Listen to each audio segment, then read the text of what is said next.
Hello, કેમ છો વિદ્યાર્થી મિત્રો? આજે આપણે આ વિડીયોમાં ભણીશું ધોરણ 9 વિષય ગણિત ચેપ્ટર નંબર 6 રેખાઓ અને ખૂણાઓ. મિત્રો, એમાં આપણે પ્રમેય 6.3 જે છે આપણે આ વિડીયોમાં ભણીશું. નમસ્તે મિત્રો, હું નિખિલ. તમે જોઈ રહ્યા છો કક્ષા એજ્યુકેશન. ચાલો શરૂ કરીએ.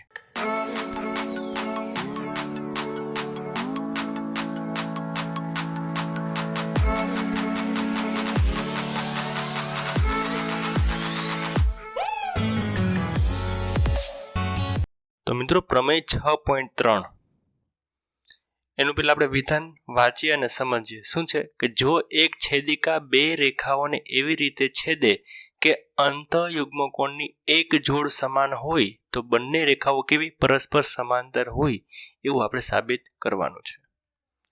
તો પહેલા તો આપણને પ્રમેય લખવાની રીત આવડે કે આકૃતિ, પક્ષ, સાધ્ય અને પછી સાબિતી આપણે જોતા હોઈએ.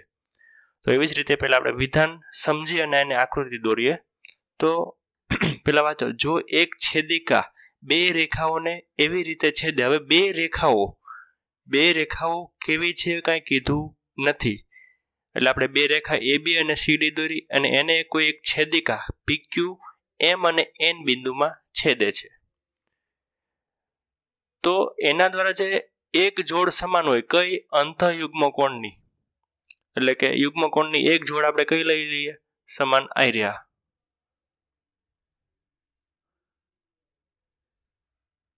આ જોડ કેવી લઈએ આપણે? બે સરખી. અંતઃયુગ્મકોણની જોડ જે છે ઝેડ દ્વારા બનતી, જો દેખાય છે ઝેડ દ્વારા બનતી આ બંને ખૂણાની જોડ કઈ કહેવાય? અંતઃયુગ્મકોણની જોડ કહેવાય. જો એ સમાન હોય તો આ બે રેખા કેવી હોવી જોઈએ? સમાંતર હોવી જોઈએ, એવું આપણે સાબિત કરવાનું છે. તો પક્ષમાં શું આપેલું છે? આપણને અંતઃયુગ્મકોણની એક જોડ સમાન આપી છે. બીજું શું છે? બે રેખા આપેલી છે અને એની કોઈ એક છેદિકા છે. તો આપણે લખીએ, બે રેખાઓ AB અને CD ને તેની છેદિકા PQ અનુક્રમે M અને N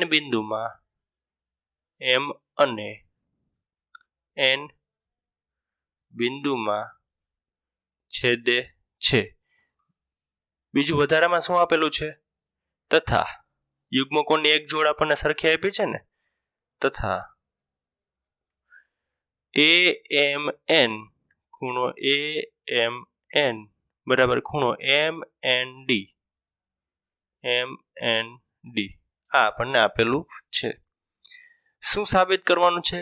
તો કે આ બંને રેખા જે છે એ સમાંતર સાબિત કરવાની છે. તો આપણે સાધ્યમાં જે સાબિત કરવાનું હોય શેમાં લખવાનું? સાધ્યમાં. તો કે રેખા AB સમાંતર રેખા CD આ આપણે સાબિત કરવાનું છે. મિત્રો, ખ્યાલ આવે છે? તો આટલું તો દરેકને આવડવું જોઈએ. વિધાન ઉપરથી આકૃતિ, આકૃતિ ઉપરથી પક્ષ, પક્ષ ઉપરથી સાધ્ય. હવે જોઈએ આપણે સાબિતીની શરૂઆત કરીએ તો ક્યાંથી કરવી? પહેલા તો જે માહિતી આપી છે આપણને, જો કંઈક આપેલું છે, આપણને શું આપેલું છે? તો કે આ પરિણામ આપેલું છે. તો આપણે લખીએ કે અહીં શું આપેલો છે? ખૂણો AMN બરાબર ખૂણો MND. કારણમાં શું લખશું? ક્યાંથી લખ્યું આપણે? પક્ષમાંથી લખ્યું ને, તો લખી દેવાનું કે પક્ષ. આને પરિણામ નંબર 1 આપો. હવે તમને એક વિચાર આવતો હશે કે સાહેબ તમે અહીંયા આ લખ્યું છે એનો મતલબ શું? તો એક આ પ્રમેય યાદ રાખવાની ટ્રીક છે. તો કે યુગ્મકોણ વાળો જો પ્રમેય આવે ત્યારે બે જોડ આવશે, એક તો અનુકોણની જોડ અને એક કઈ જોડ આવશે? અભિકોણની જોડ. તો પહેલા આપણે કઈ જોડ લેશું? અભિકોણની જોડ, અને પછી લઈશું અનુકોણની, જેમાં એક જ લેવાની થશે અને બીજી આપણે સમજશું આગળ આવશે એટલે. તો ચાલો, આપણે પરિણામ 1 મળી ગયું. કેમાંથી લખ્યું? આપણે પક્ષ ઉપરથી જ લખ્યું. તો હવે આપણે એક એવી જોડ લઈએ. કઈ જોડ? તો કે અભિકોણની જોડ લેવાની છે. અભિકોણને જોડ લઈએ એટલે એક વસ્તુ ધ્યાન રાખવું મિત્રો કે અભિકોણને જે જોડ લયો એમાં આગળની જે જોડ એટલે કે આ પરિણામ 1 છે એમાં એકાદો ખૂણો સમાન હોવો જોઈએ. ચાલો આપણા જે બે ખૂણા કયા છે, એક તો આ ખૂણો અને એક આ ખૂણો. ચાલો અભિકોણને જોડ લેવી છે તો કઈ લઈ શકીએ આપણે જેમાં બે ખૂણા એકાદો સામાન્ય આવવો જોઈએ? તો કે અભિકોણને આ જોડ લઈ શકાય અને બીજી કઈ લઈ શકાય? આ ન લેવી હોય તો આપણે આ લઈ શકાય, જેમાં જો આ ખૂણો જે છે એ સામાન્ય આવશે આ જોડમાં, અને જો આપણે આ અભિકોણને જોડ લઈએ તો એમાં આ ખૂણો સામાન્ય આવશે. ખ્યાલ આવે છે? તો આપણે છે ને ઉપરની જોડ લઈએ, અભિકોણની ઉપરની જોડ, એને હું હાઇલાઇટ કરી દઉં રેડ કલરથી. આપણે આ જોડ લેવાની છે અભિકોણની. તો લખીએ કે ખૂણો, હવે અભિકોણની જોડ સમાન થશે ને કારણ કે બે છેદિક આપણે આગળનો પ્રમેય ભણી ગયા 6.1 એ પ્રમાણે. તો ખૂણો AMN બરાબર ખૂણો PMB. કારણમાં શું? અભિકોણની જોડના ખૂણા. ચાલો આને પરિણામ નંબર 2 આપી દો. ચાલો પરિણામ 1 અને 2માં જુઓ શું છે? બેયની ડાબી બાજુ શું છે? સરખી છે. તો બેયની જમણી બાજુ સરખી હશે તો આપણે લખવાનું કે પરિણામ 1 અને 2 પરથી શું લખી શકાય? ખૂણો બેયની જમણી બાજુ સરખાવો, ખૂણો MND બરાબર ખૂણો PMB. ચાલો એક નજર નાખો તમે, ખૂણો MND એટલે આ ખૂણો, ખૂણો PMB એટલે કયો ખૂણો? આ ખૂણો. ચાલો હવે ઈ જે આ બે અમે બ્લુ કલરના ડોટ કરેલા છે એ ખૂણા કઈ જોડ કહેવાય? મેં તમને આગળના પ્રમેયમાં વાત કરેલી કે આપણે F દ્વારા જો આ ઊંધો F છે તો આ ખૂણા કયા ખૂણાની જોડ કહેવાય?